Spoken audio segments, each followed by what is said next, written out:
Hadi dan Isna sudah hampir 3 tahun membuka warung mie ayam dan bakso jumbo bakar di daerah Jawa. Mulanya mereka merintis warung tersebut dari nol. Awal-awal jualan mereka kesulitan mencari pelanggan, sehingga harus memutar otak untuk bisa mencari pelanggan. Perlahan namun pasti, jualannya mulai ramai. Banyak orang menyukai masakan mie ayam dan baksonya. Sehingga saat 1 tahun berjalan, mereka sudah dapat banyak pelanggan. Karena warung sudah ramai, Hadi dan Isna mengajak adiknya berjualan. Sarif yang kebetulan baru lulus SMA, langsung mereka ajak berjualan. 1 tahun ikut kakaknya, Sarif sudah berani membuka warung sendiri. Hadi pun senang dan membantu mencarikan tempat di daerah lain. Memasuki tahun ketiga, Hadi dan Isna mendapat cobaan. Ada orang lain yang entah dari mana juga membuka warung mie ayam dan bakso jumbo, persis di depannya. Isna, coba kamu lihat warung mie ayam depan. Baru buka 3 hari sudah punya banyak pelanggan. Gumam Hadi yang keheranan.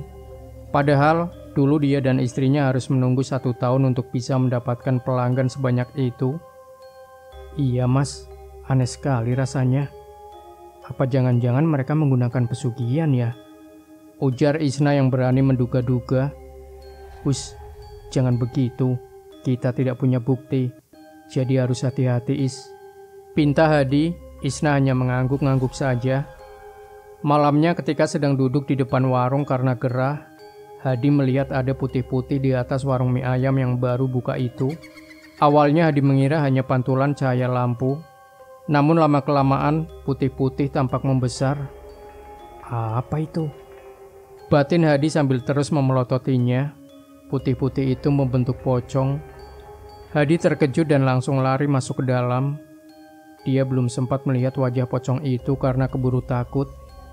Kebetulan rumahnya berada di belakang warung, sehingga Hadi lari lumayan jauh. Dia masih memikirkan apa benar yang dia lihat tadi adalah pocong. Padahal selama dia berada di sana, dia tidak pernah melihat penampakan apapun. Baru kali ini dia melihatnya, tepatnya saat warung mie ayam depannya buka. Apa mungkin yang Isna duga benar, mereka menggunakan pesugihan? Hadi masih mencoba memikirkan dan mengaitkan kejadian barusan dengan dugaan istrinya. Karena tidak mau berlarut-larut memikirkan soal pocong tadi, Hadi memutuskan untuk masuk ke dalam, langsung tidur di samping istrinya. Hadi memutuskan untuk masuk ke dalam, dia langsung tidur di samping istrinya. Paginya Hadi dan Isna menyiapkan dagangan seperti biasanya. Mereka berbelanja sawi, tepung, hingga daging sapi.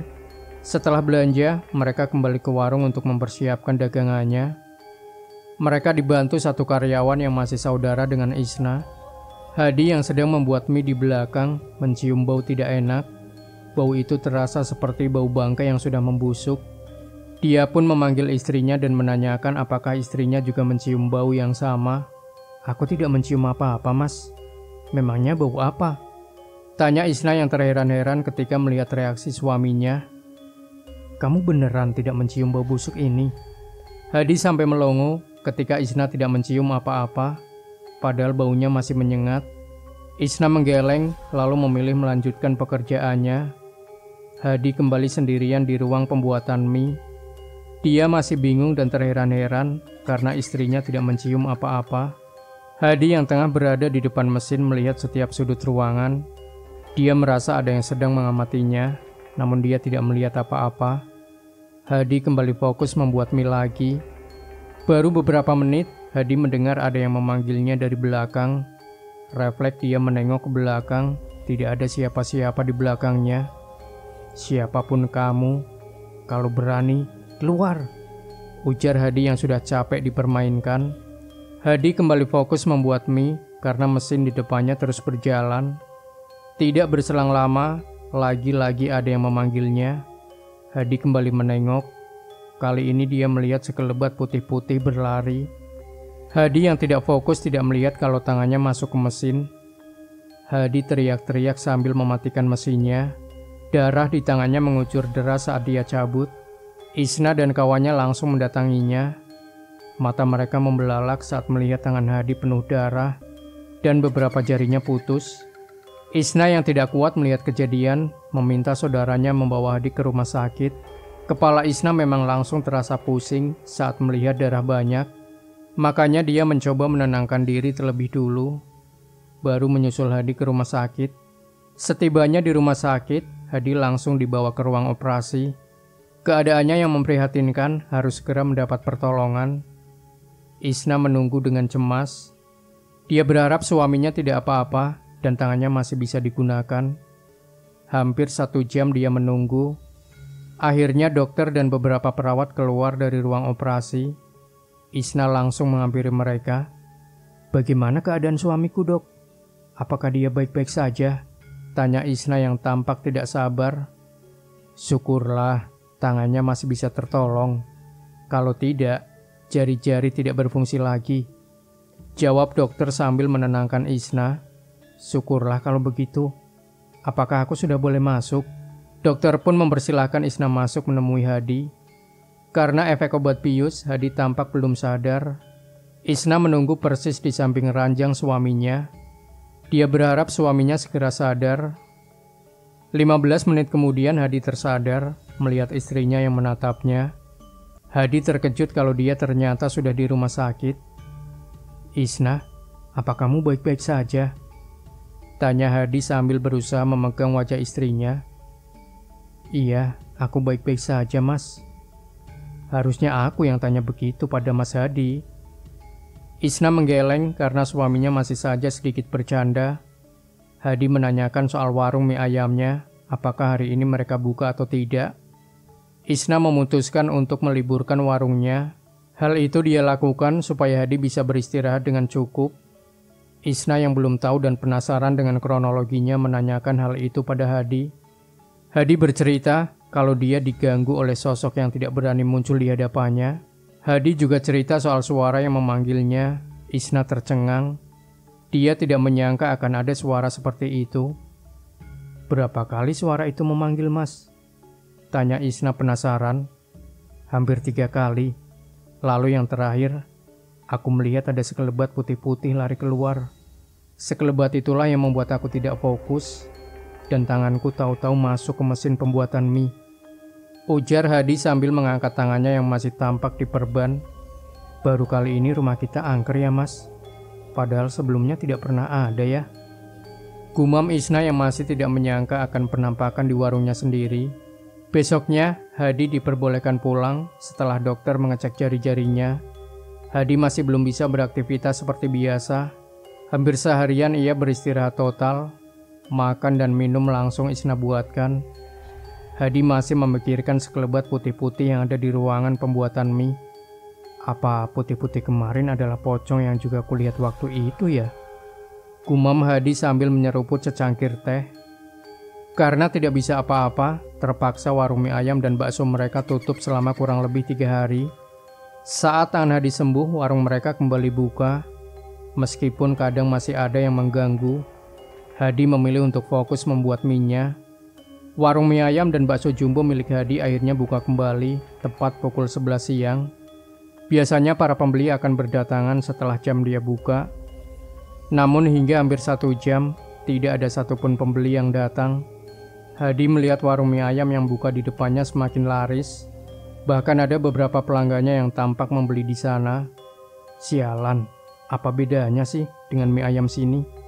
umpat Hadi saat menyaksikan beberapa pelanggannya memilih membeli mie ayam yang di warung depan. Hadi mencoba menggeser papan nama warungnya agak ke tengah. Siapa tahu pelanggannya tidak melihat kalau warungnya sudah buka. Meskipun sudah dipindah agak ke tengah, tetap saja belum ada pelanggan yang datang ke warungnya. Isna yang baru beres menata meja menyusul Hadi di depan. "Tumben sekali, para pembeli belum pada datang, Mas," tanya Isna yang penasaran karena belum ada pembeli satupun. Sampai sore hanya ada 2 pembeli saja. Karena sudah tidak ada pembeli lagi, Hadi memutuskan untuk menutup warungnya.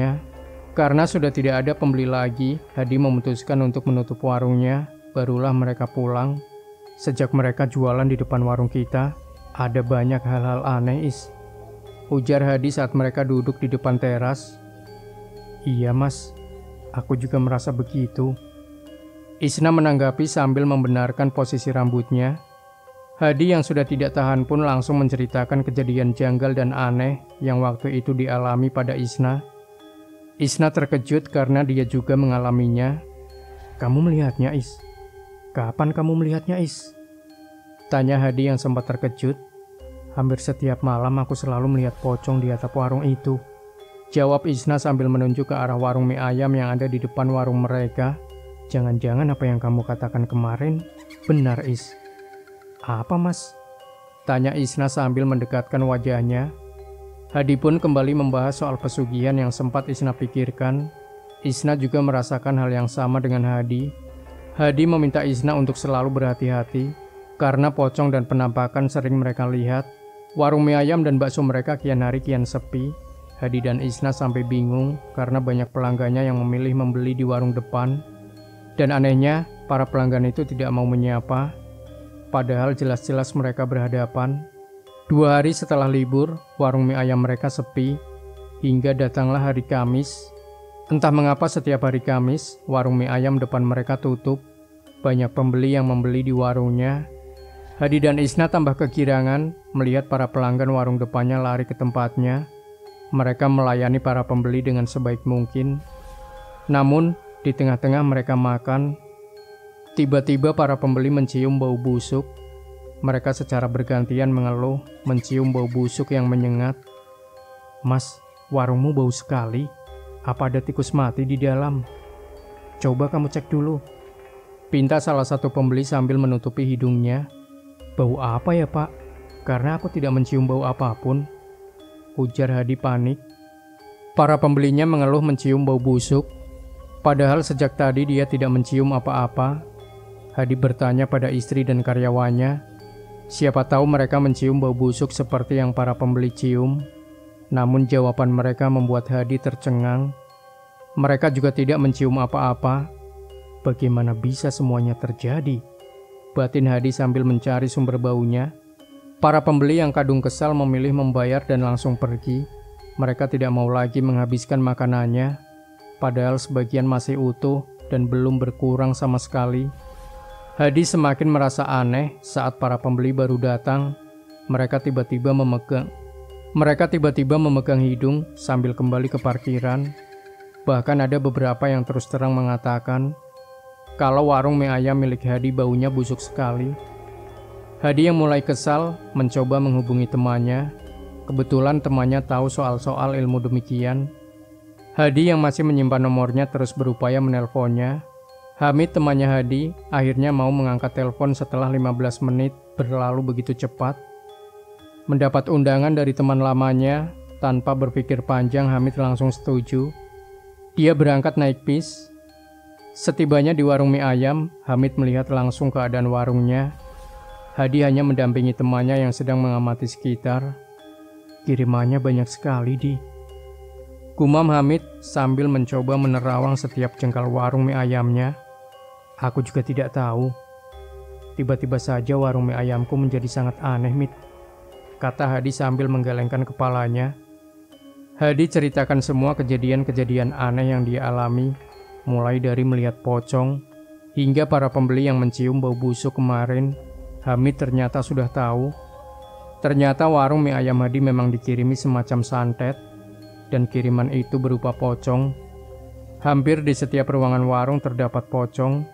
Hamid juga menjelaskan kalau bau busuk yang dicium oleh para pembeli berasal dari pocong-pocong itu. Bibir Hadi seketika menganga mendengar penjelasan dari Hamid barusan.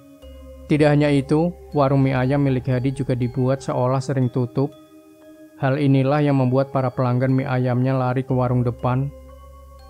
"Apa kamu bisa membuang kiriman itu, Mit? Aku ingin warung ini bersih kembali, ramai seperti biasanya." Hadi memohon pada Hamid yang masih mengamati sekitar. "Aku akan mencoba membantumu, Di," kata Hamid sambil duduk di sebuah kursi. Dia meminta segelas air putih dan bawang putih 3 biji. Setelah semua yang dia minta ada di depannya, Hamid mulai merapalkan sesuatu. Hadi mencoba mendengarkan, namun tetap saja suara Hamid tidak terdengar jelas. Hadi memutuskan beranjak dan pergi dari dekat Hamid yang sejak tadi sudah memejamkan mata. Hadi dan Isna menunggu hingga kurang lebih setengah jam. Setelah selesai merapalkannya, Hamid meminta Hadi untuk menyiramkan air ke setiap sudut ruangan warung. Hadi menerima botol itu, lalu menyiramkan ke setiap ruangan. Hamid seketika menutup mata sambil membaca sesuatu. Hadi sampai tidak bisa mendengarnya. Entah mengapa, dari dapur mulai terdengar suara orang-orang memukul panci dan barang-barang lainnya. Hadi sempat berhenti dan ingin mengeceknya, tapi Hamid melarang. Dia meminta supaya Hadi kembali menyirami setiap sudut warungnya. Hadi menurut. Saat menyiramkan air yang ada di botol itu, tubuh Hadi terus-menerus merinding. Apa ini efek dari perginya para setan itu ya? Batin Hadi sambil tetap menyiramkan air itu. Setelah air habis, Hamid menyerahkan 3 butir bawang putih. Bawang putih itu nantinya harus digantung di 3 tempat. Gerobak mie ayam, ruang tengah, dan terakhir dapur.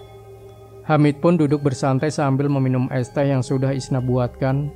Usai menyeruput tehnya, Hamid memberitahu Hadi kalau semua pocong dan kiriman-kiriman telah hilang.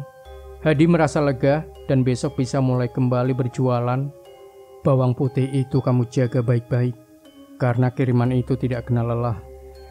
Mereka bisa mengirim lagi, sehingga bawang putih itu harus ada karena untuk menangkal semua kirimannya, ujar Hamid panjang lebar. Keesokan harinya, Hadi mulai berjualan lagi. Kali ini jualannya tampak ramai. Pelanggannya yang beberapa hari memilih untuk membeli di warung depan, kini mulai berdatangan. Mereka menganggap bahwa warung mie ayamnya sudah tutup hampir beberapa bulan. Dalam hatinya, Hadi membenarkan apa yang Hamid bilang. Warungnya selama ini dibuat tidak terlihat. Makanya para pelanggannya memilih untuk pergi. Warung mie ayam di depan tampak sedikit berkurang pembelinya. Hadi sedikit tenang karena para pelanggannya perlahan mulai kembali membeli mie ayamnya. Penghasilannya yang beberapa hari menurun drastis, kini mulai normal lagi. 3 hari kemudian, Hamid datang lagi ke warungnya. Hadi langsung menyambut kedatangan temannya itu dan membuatkan 1 porsi mie ayam bakso jumbo kesukaannya. Hamid awalnya menolak, tetapi karena paksaan dari Hadi, dia akhirnya mau. Bagaimana? Warungmu sudah kembali normal kan? Tanya Hamid sambil menyantap mie ayam bakso jumbonya. Iya Mid, setelah kamu buang kiriman itu, warungku kembali ramai seperti biasanya. Kata Hadi yang sedang sibuk membuatkan mie untuk para pembelinya. Syukurlah kalau begitu. Bagaimana kalau kita buat perhitungan dengan orang yang kemarin mengirim semua itu di? Tanya Hamid dengan mimik wajah seperti orang jahat. Hadi setuju-setuju saja, asalkan hal itu tidak membahayakan orang lain. Hamid menjamin kalau dia hanya memberi pelajaran dan membuat kiriman itu seperti senjata makan tuan. Hadi malah menjadi tampak tertarik usai mendengar penjelasan dari Hamid. Usai mendapat persetujuan dari Hadi, Hamid mulai melakukan ritualnya. Dia meminta tempat untuk membuat kiriman-kiriman kemarin kembali pada pembelinya. Hadi membawa Hamid ke rumahnya. Di sana ada ruangan kosong yang mungkin bisa Hamid gunakan sesukanya. Hamid merasa senang dan dia mulai mengembalikan kiriman-kiriman itu dengan kekuatan yang dia punya. Hingga selepas maghrib, Hamid baru selesai mengembalikan kiriman-kiriman itu dan memberi pelajaran pada pengirimnya. Hamid yang sudah selesai melakukan ritual memutuskan untuk kembali ke warung. Kamu hanya tinggal menunggu saja reaksinya. Aku sudah mengembalikannya, kata Hamid pada Hadi. Seketika Hadi melirik arah warung yang ada di depannya. Tiba-tiba muncul asap besar dari dapur warung tersebut. 3 karyawannya teriak-teriak kebakaran. Beberapa pembeli yang panik langsung lari pergi. Hadi dan Isna hanya melihat asap mengepul makin pekat. Asap itu keluar disusul api yang berkobar. Untung saja pemadam kebakaran datang tepat waktu, sehingga warung itu bisa diselamatkan. 3 hari kemudian, para pembeli di warung depan itu tiba-tiba mendadak keluar secara bersamaan. Sebagian dari mereka memilih pindah ke warung mie ayam dan bakso milik Hadi dan Isna. Hadi yang penasaran menanyakan alasan mereka pindah ke tempatnya. Salah satu pembeli menjawab dengan detail, ketika kami hendak memakan, bau mie ayam dan baksonya sangat busuk. Makanya kami memilih pergi karena tidak memakan makanan busuk, ujar salah satu pembeli. Hadi tentu saja terkejut setelah mendengar ceritanya. Kejadiannya hampir sama dengan yang dialami waktu itu. Apa jangan-jangan kirimannya belum balik ke mereka ya? Batin Hadi. Warung saingannya mulai sepi. Hadi dan Isna sedikit tenang karena kini warungnya kembali seperti semula. Bahkan pelanggannya bertambah, penghasilan mereka mulai membaik. Lalu, seminggu kemudian Hadi tidak menyangka kalau warung mie ayam depannya tutup. Dia sendiri tidak tahu kapan mereka pindahan, karena tahu-tahu ketika hendak membuka warungnya, Hadi melihat ruko depannya sudah benar-benar kosong. Warung mie ayam bakso jumbo milik Hadi makin hari semakin meningkat, sehingga dia harus menambah 1 karyawan lagi. Hadi bingung, dia sudah meminta karyawannya untuk mencarikan 1 tenaga lagi. Tetapi semua temannya sudah bekerja. Hadi juga meminta tolong pada ibunya untuk mencarikan 1 karyawan lagi. Ibunya teringat dengan Jono. Sudah hampir 1 bulan Jono belum bekerja. Hadi yang mendapat saran Jono tampak senang. Jono merupakan teman kecilnya dari beberapa teman lainnya. Hanya Jono yang belum menikah. Jono lebih senang menghabiskan waktu untuk bekerja. Malamnya Hadi langsung menelpon Jono. Awalnya mereka berbasa-basi menanyakan kabar, lalu Hadi pun berterus terang ingin mengajak Jono bekerja di warung mie ayam bakso jumbo miliknya. "Apa kamu yakin, Di?" tanya Jono yang masih belum percaya. "Iya, Jon. Kebetulan aku sedang mencari 1 karyawan tambahan. Daripada aku cari orang lain, mending aku ngajak kamu bekerja. Bagaimana?" "Tentu saja aku mau, Di. Kapan aku boleh bekerja di sana?" tanya Jono dengan wajah tambah kegirangan. "Besok atau nanti aku transfer uang buat beli karcis bis. Kamu tinggal berangkat saja." Setelah beres, Hadi menutup teleponnya dan memberitahu kabar membahagiakan ini pada Isna. Isna menyambut gembira.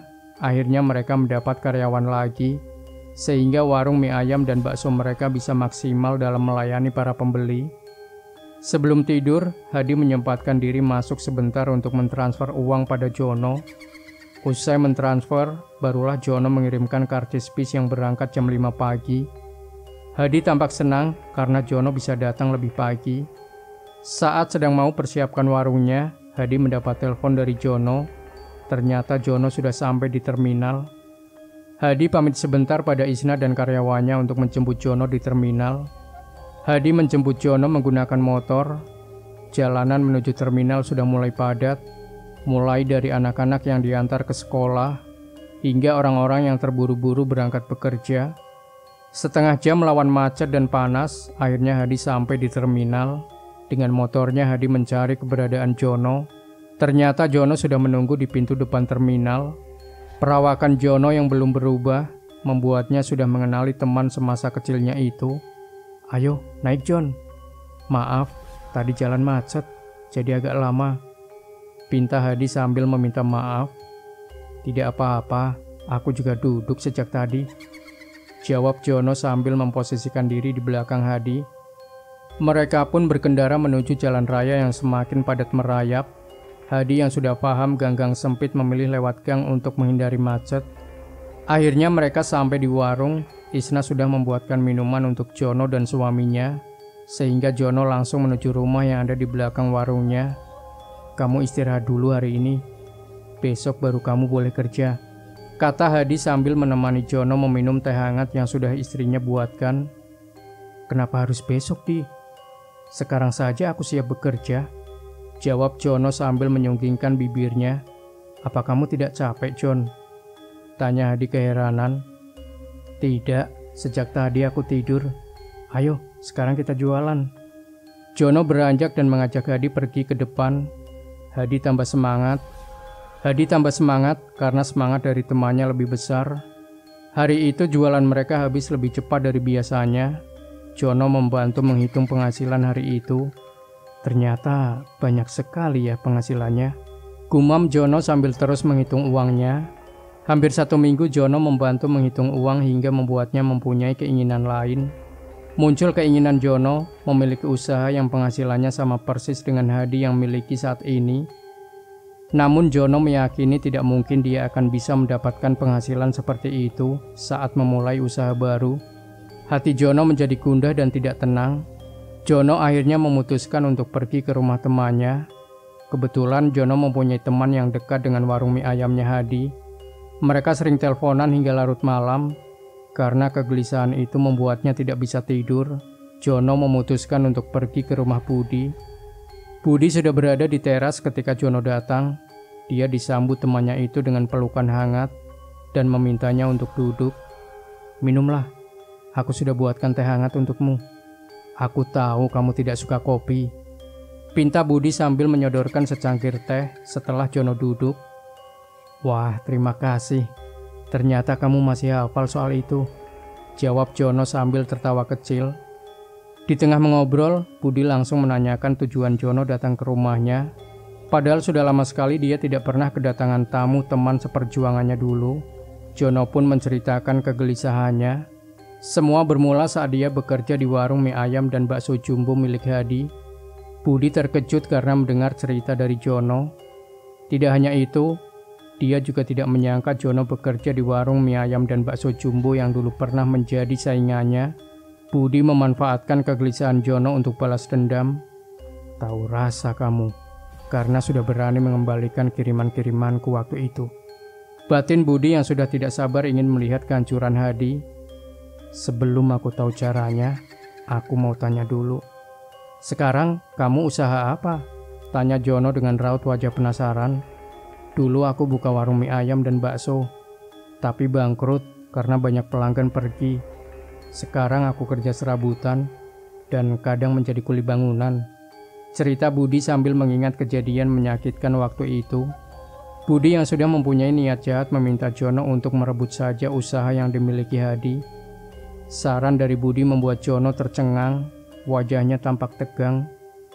Saran dari Budi memang sangat menarik, tapi dia tidak tahu caranya.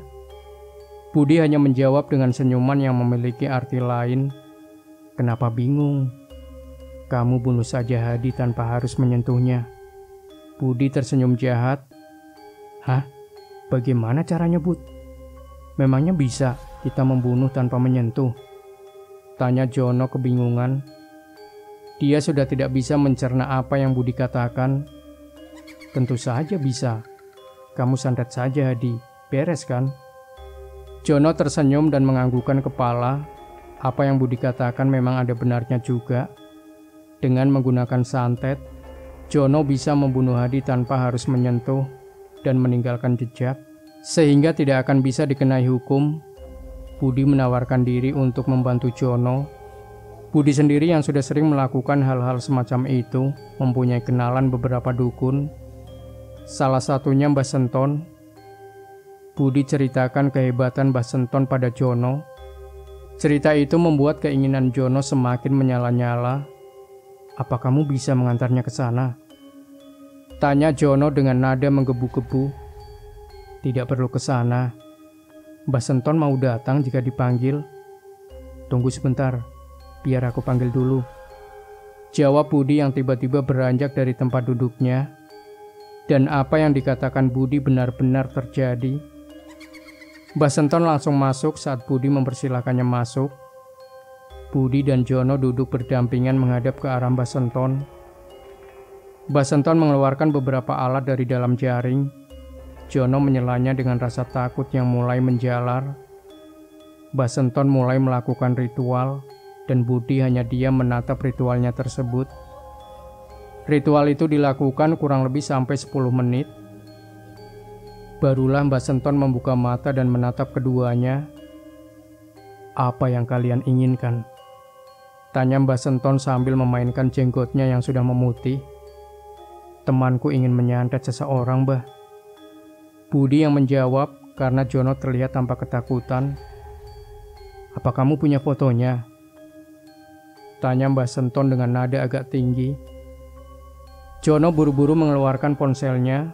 Kebetulan dia masih menyimpan foto bersama Hadi waktu sedang bekerja di pabrik. Jono memberikan ponselnya kepada Mbah Senton dengan tangan gemetar. "Apa fotonya jelas, Mbah?" Jono mencoba bertanya dengan sangat pelan, tapi takut menyinggung. "Sudah jelas. Kamu ingin aku apakan orang ini?" "Mati, Mbah." Budi yang lebih dulu menjawab, hingga membuat Jono terkejut. Tetapi dia tidak mempermasalahkannya, karena Jono sendiri yang menginginkan. Karena Jono sendiri juga menginginkan kematian Hadi. supaya dia bisa menguasai semua usaha yang Hadi miliki. Usai mendapatkan jawaban, Mbak Senton lagi-lagi melakukan ritual. Bibirnya komat kamit dan mulai mengarahkan paku ke ponselnya. Jono takut ponselnya kenapa-kenapa. Tapi setelah dia lihat, ternyata Mbak Senton hanya menempelkannya saja. Tidak hanya itu, Mbak Senton juga menempelkan boneka yang berbentuk pocong ke ponsel Jono. Apa jangan-jangan santetnya sudah mulai terkirim ya? Batin Jono sambil menggeleng heran. Sudah hampir 30 menit Mbak Senton melakukan ritual. Mbak Senton baru berhenti 15 menit kemudian. Ada lagi? Jika tidak ada, aku pamit pulang, ujarnya tanpa berekspresi sama sekali. Budi menggeleng lalu meminta Jono membayarnya. Mbak Senton tidak pernah mematok harga. Meskipun demikian, masih banyak juga yang membayarnya dengan sangat mahal. Jono pun tidak segan-segan, dia membayar Mbak Senton sebesar 500.000. Terima kasih. Santet ini akan bekerja selama kurang lebih 2 bulan. Target yang ada di foto akan mati 20 hari lagi. Mbak Senton memberikan waktu setelah Jono membayarnya. Budi pun mengantar Mbak Senton pulang. Dia kembali lagi dan langsung mendekati Jono yang tengah duduk di teras sambil menunggunya datang. Apa yang Mbak Senton katakan akan terjadi. Wah, tidak lama lagi kamu bakalan menjadi pengusaha sukses dong, ujar Budi sambil mengajak Jono bercanda. Wah, semoga saja begitu, Bud. Jono pun tertawa. Dia sudah membayangkan akan memiliki warung mie dan bakso yang penghasilannya begitu luar biasa. Karena malam semakin larut, Jono akhirnya pamit. Sebelum pergi, Jono berjanji akan mengajak Budi bekerja sama. Jika sudah berhasil nantinya, Budi akan selalu siap menagih janji yang Jono berikan.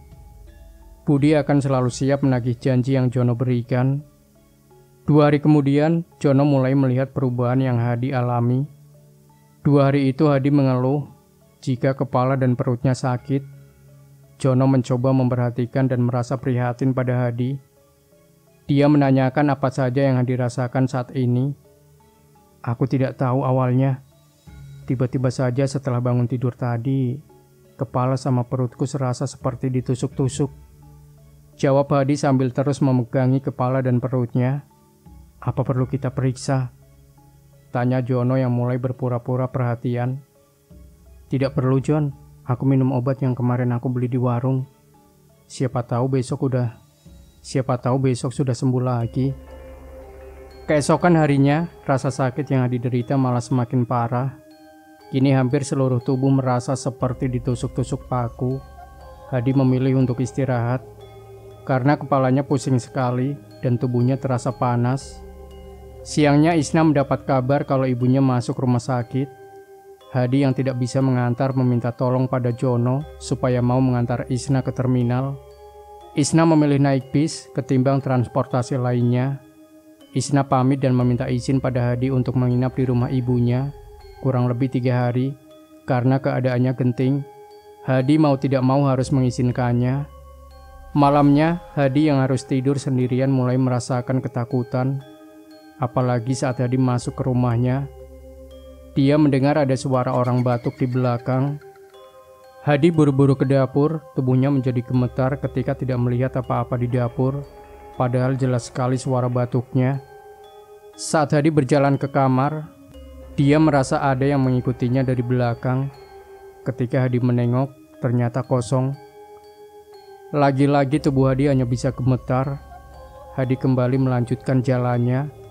Namun dia merasa juga ada yang mengikutinya lagi. Kali ini Hadi tidak mau menengok. Ketika dia hendak masuk ke kamarnya, dia mendengar ada suara orang batuk sangat keras. Hadi yang sangat ketakutan langsung menutup kamarnya. Sebenarnya siapa yang batuk tadi dan siapa yang mengikutiku? Batin Hadi yang masih ketakutan. Karena tidak mau mendengar suara orang batuk dan langkah kaki, Hadi memilih naik tempat tidur dan tidur di balik selimut tebalnya. Hadi benar-benar ketakutan. Karena kali ini ia tidur sendirian, Isna menunggu mertuanya yang sedang sakit. Hadi yang sudah mengantuk, ditambah lagi badannya sedang sakit, akhirnya tertidur. Namun tengah malam, dia merasa tempat tidurnya penuh. Hadi awalnya tidak menghiraukan, akan tetapi lama-lama terasa sesak. Padahal malam ini dia tidur sendirian. Siapa yang menghuni kamar tidur ini? Hadi mulai bertanya-tanya. Perlahan dia membuka mata dan memalingkan wajahnya. Hadi menjerit sekencang-kencangnya karena berhadapan langsung dengan pocong berwajah gosong. Tidak hanya itu, matanya sampai melotot. Hadi turun dari tempat tidur dan hendak lari. Namun anehnya, pintu kamarnya tidak bisa dibuka-buka.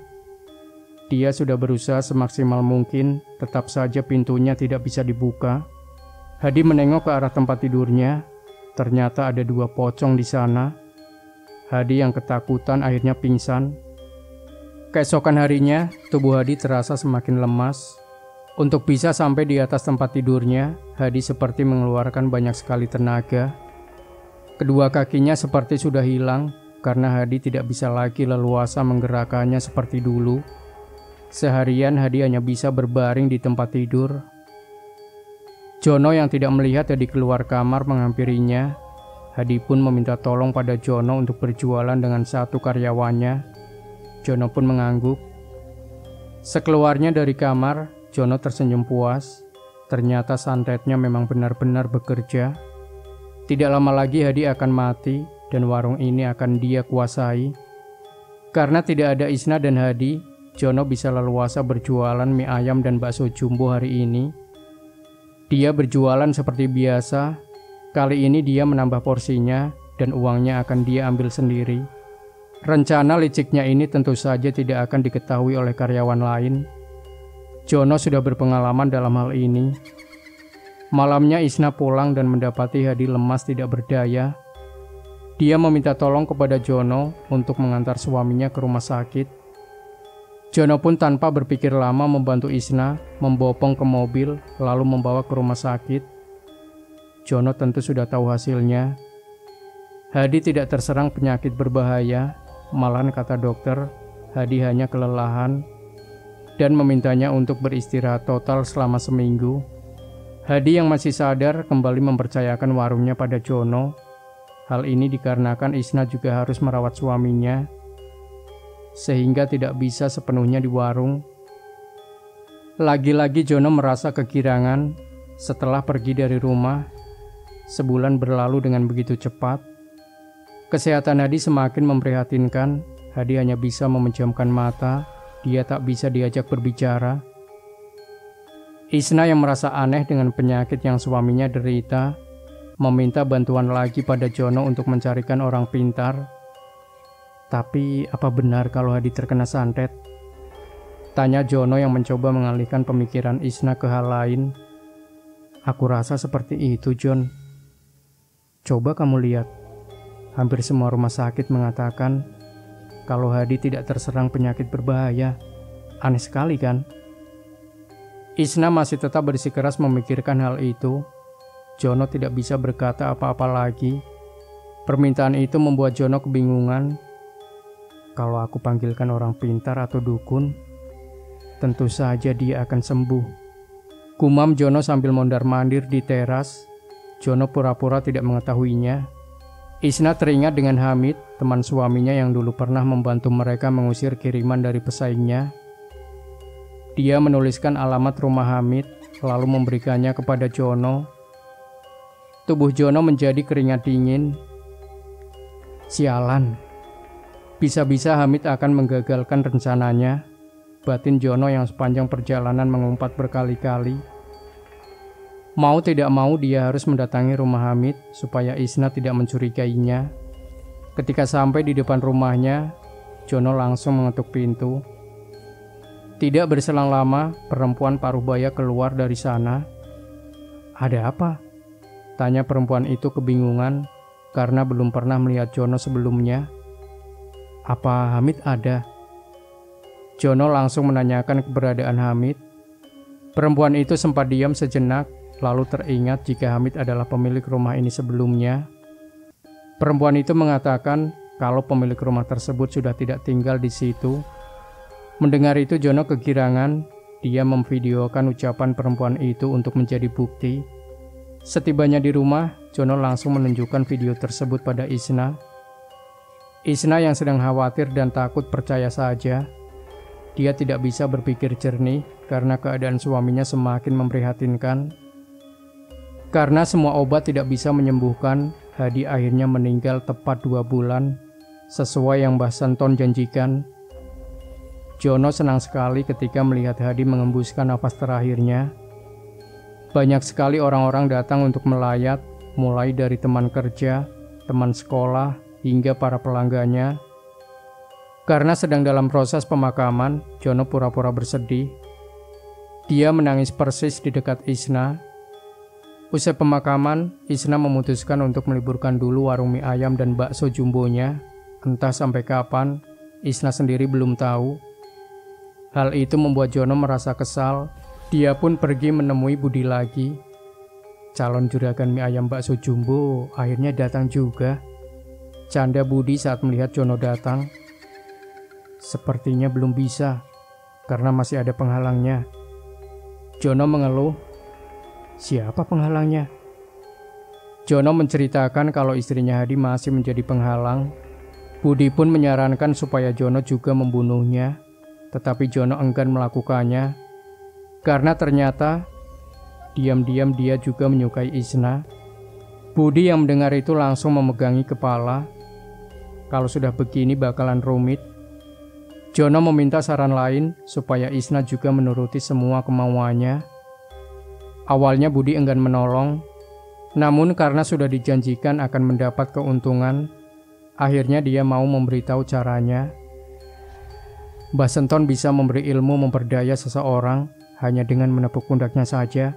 Apa kamu mau? Tawaran Budi tentunya membuat Jono langsung mau cepat. Lagi-lagi Budi membawa Mbah Senton ke rumahnya untuk menuruti kemauan Jono. Seperti sebelum-sebelumnya, Mbah Senton langsung melakukan ritual hingga kurang lebih 10 menit. Apa yang kamu inginkan? Tanya Mbah Senton setelah menyelesaikan ritualnya. Dia ingin memperdaya seseorang hanya dengan menepuk pundak saja. Mbah. Mbah Senton pun segera melakukan ritual lagi dan meminta foto orang yang ingin diperdaya. Jono yang menyimpan foto Isna langsung menunjukkannya. Jantung Jono berdebar-debar. Dia penasaran apakah cara ini akan berhasil atau tidak. Setengah jam berlalu begitu cepat. Mbah Senton selesai ritual dan meminta bayaran. Jono kembali membayar Mbah Senton 500.000. Kamu hanya bisa memperdaya dia saja. Durasinya seumur hidup, ujar Mbah Senton sebelum pergi bersama Budi. Jono meloncat-loncat kegirangan. Jono sudah tidak sabar ingin membuktikan apa yang Mbah Senton katakan. Dia menunggu Budi kembali sambil membayangkan Isna menuruti semua kemauannya. Setelah Budi kembali, Jono buru-buru pamit. Budi sempat menawarinya makan, namun Jono tidak tertarik sama sekali. Dia memilih langsung pulang karena penasaran. Budi pun tidak bisa mencegahnya lagi. Jono pulang begitu saja. Setibanya di rumah, Jono langsung mencari keberadaan Isna. Ternyata Isna sedang duduk di teras. Dengan langkah malu-malu Jono mendekati Isna. Dia berbasa-basi menanyakan keadaannya. Bagaimana keadaanmu, Is? Kalau tidak ada Mas Hadi, rasanya sepi sekali, John. Jawab Isna yang matanya tiba-tiba berkaca-kaca. Jono yang merasa ini kesempatan, langsung menepuk pundak Isna. Isna seketika melapangkan dadanya, dan tatapan matanya seketika menjadi kosong. Tidak berselang lama matanya kembali seperti semula. Apa sudah bereaksi ya? Batin Jono yang kebingungan. Diamati Isna sambil menggaruk kepalanya. Jono yang penasaran akhirnya mencoba. Dia menyuruh Isna membuatkan teh hangat. Entah kenapa tiba-tiba Isna mengangguk, lalu masuk ke dalam. Jono pun tampak kegirangan. Akhirnya berhasil juga. Jono cingkrak-cingkrak. Tidak berselang lama Isna keluar membawakan segelas teh untuknya. Jono yang masih penasaran mengajak Isna masuk ke dalam. Dia ingin menikmati teh hangat sambil dipijat kakinya. Isna menurut saja ketika Jono menyuruhnya memijat kaki. Jono merasa seperti raja. Dia meminum teh hangat sambil melihat TV dan kakinya dipijat. Setelah itu dia minta Isna untuk mengambilkan makanan. Keesokan harinya, warung mie ayam dan bakso jumbo milik Hadi buka. Semua itu berkat perintah dari Jono. Dia menyuruh Isna mengambil uang untuk membelanjakan bahan-bahan untuk berjualan. Karyawannya satunya tidak tahu kalau semuanya berada di bawah kendali Jono. Mereka mulai berjualan seperti biasa. Para pelanggan datang dan makan. Beberapa ada yang mengucap bela sungkawa pada Isna. Isna hanya mengangguk dan pandangannya kosong. Warung mie ayam dan bakso jumbo habis cepat jam 4 sore. Jono pun mengambil semua keuntungan warung tersebut. Isna tidak memprotes. Dia hanya menuruti semua keinginan Jono. Bahkan Jono sampai meminta Isna melayani berhubungan suami istri. Merasa kurang, Jono menaikkan harga setiap porsi mie ayam dan baksonya, sehingga keuntungan yang akan didapat semakin besar. Jono meminta Isna menyuruh karyawan satunya membuat MMT dan menu harga. Isna menurut saja. Karyawan satunya bingung karena baru kali ini harga mie ayam dan bakso mereka naik. Dia sempat menanyakan hal itu pada Isna, tetapi Isna hanya menurut dan tidak mau menjawabnya sama sekali. Karyawan tersebut hanya menurut saja. Jono yang melihat dari jauh hanya cekikikan. Dia juga berniat ingin memberhentikan orang itu, karena bisa saja menjadi penghambat di kemudian hari. Paginya, warung mie ayam bakso jumbo Hadi buka dengan harga baru. Para pelanggan terkejut karena harganya naik. Kok harganya naik, Mas? Kok harganya naik, Mas? Padahal bahan-bahan di pasar belum pada naik.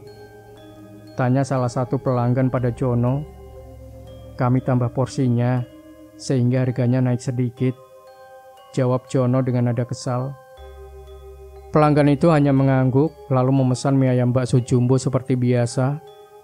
Ketika pesanannya datang, pelanggan itu terkejut melihat porsinya sama saja. Karena terlanjur memesan, akhirnya dia memilih memakan saja.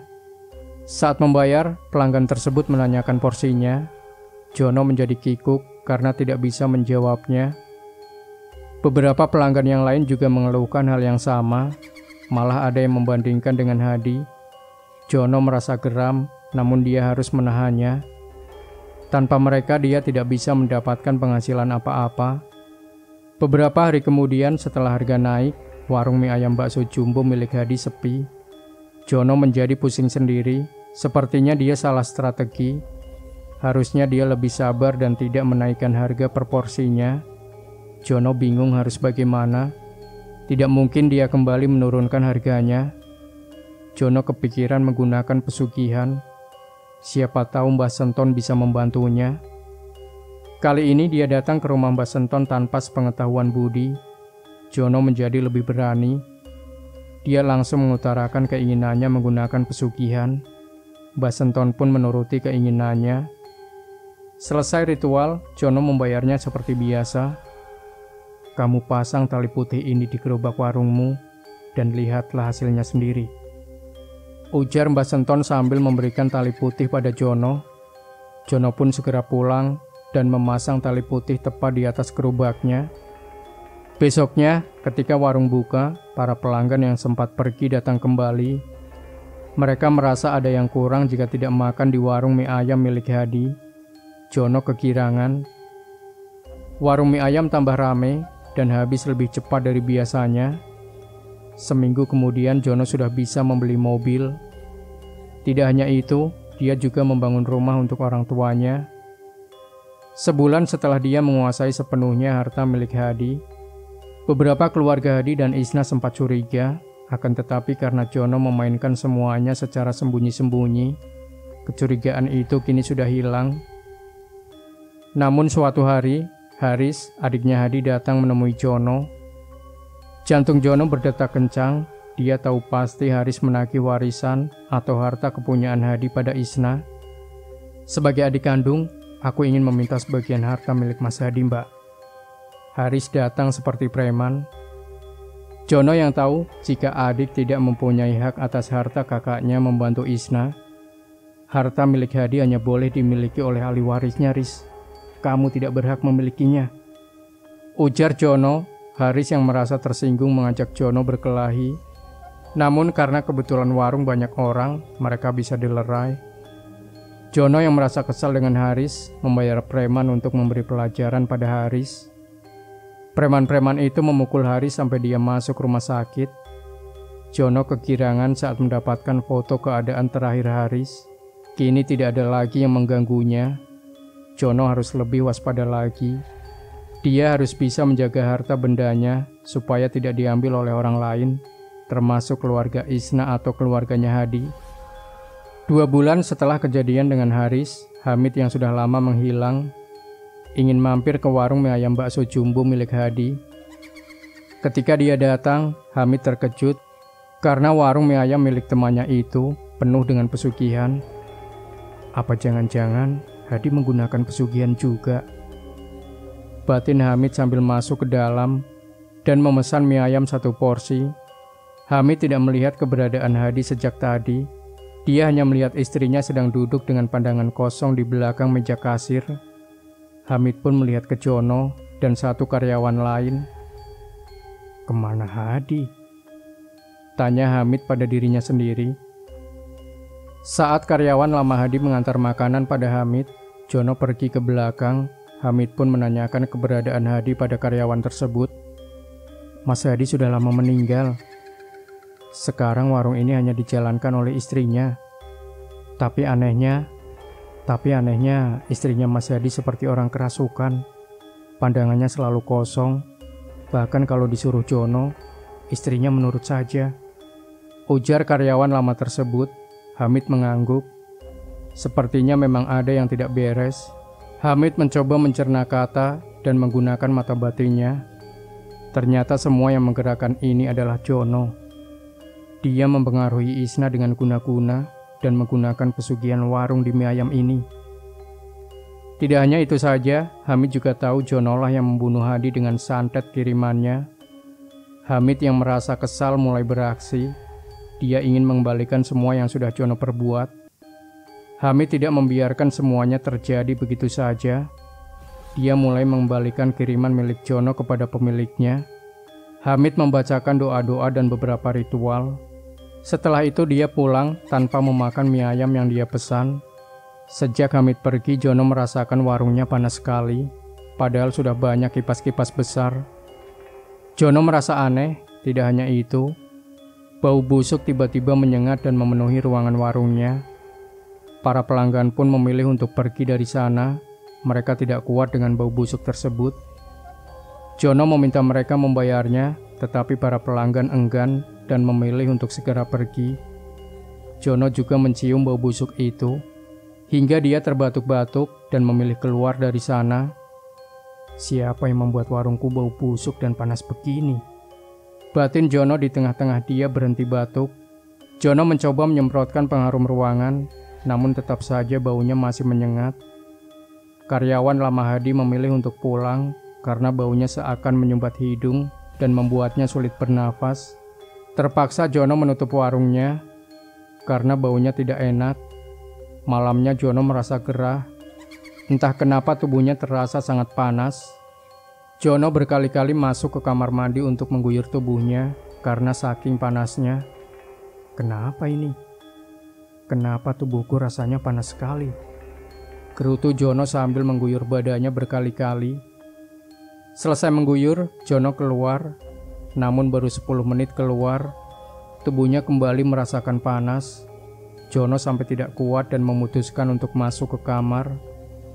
Dia ingin tidur dan berharap semua yang dialami selesai malam ini juga. Namun tidur Jono merasa ada yang menusuk tubuhnya dengan paku. Jono menjerit kesakitan. Dia berteriak meminta tolong, namun tidak ada yang bisa menolongnya. Isna masih dalam keadaan guna-guna, sehingga dia tidak mungkin menolongnya sekarang. Jono mencoba menggerakkan tubuhnya dan bangun dari tempat tidur tersebut, tapi Jono tidak bisa.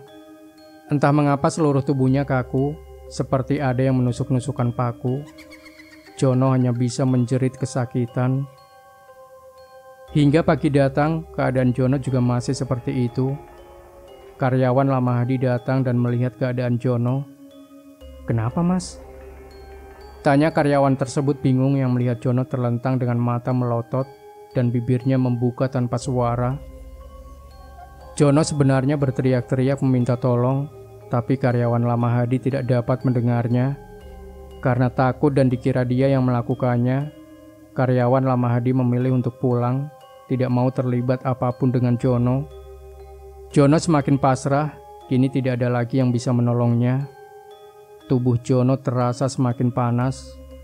Bukan hanya panas saja, tetapi kini perlahan tubuhnya merasa dililit oleh tali yang sangat kuat. Jono teriak-teriak minta tolong, tetapi hanya ruangan kamar dan detik jam yang dia dengar dan dia lihat. Lilitan tali itu semakin kuat dan sampai ke lehernya. Jono merasa tali itu sudah mencekiknya. Tidak berselang lama Jono kehabisan nafas dan meninggal. Hamid yang mengetahui kalau Jono sudah meninggal menemui keluarganya Isna dulu. Ibu Isna terkejut dengan kedatangan Hamid. "Ada perlu apa, Mas?" tanya ibunya Isna. "Begini, Bu. Sejak Hadi meninggal, Isna terpengaruh oleh guna-guna Jono, karyawan barunya Hadi. Sehingga Isna menuruti semua kemauan Jono," ujar Hamid dan membuat ibunya Isna terkejut. Pantas saja. Setelah Hadi meninggal, pandangan matanya Isna kosong, Mas. Ibunya Isna menjadi sedih. Dia meminta tolong pada Hamid untuk membereskan semuanya. Hamid pun sudah menceritakan semuanya. Ibunya Isna hanya menggeleng keheranan. Hamid pun mengajak keluarganya Isna untuk menjemput Isna di rumahnya.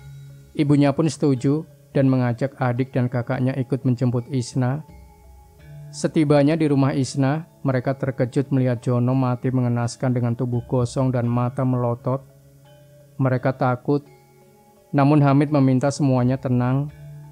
Dia mengajak keluarga Isna supaya menjadi saksi kalau Jono meninggal bukan karena dibunuh.